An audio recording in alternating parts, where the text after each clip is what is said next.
রেগে আছি জানো তো কেন? কোথাও গেলে শান্তি নেই।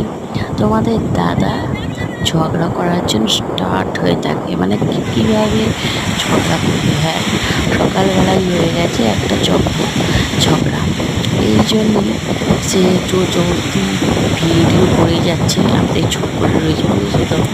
কী করবো বল? ইচ্ছে নেই একদম কথা বলার মতো, কিন্তু বাধ্য হয়ে বলতে হচ্ছে, জানো তো। যাই হোক, বেশি নিচের দিকে যেও না, একটু ছপাং করে জলটা দিয়ে দেবে। ঝগড়াটা কিসের জন্য? বাড়িতে না ওদিক আসার ওদিক কারণে, মানে আমি বলেছিলাম যে দুটো দিন থাকার জন্য, কিন্তু না, যে বাড়িতে আসতেই চায়। হ্যাঁ, তার নাকি অনেক কাজের ব্যস্ততা জন্য। তাই একটু আপসেট হয়েছিলাম, বাধ্য হয়ে আমাকে রেডি হয়ে বেরিয়ে পড়তে হলো, বুঝেছ?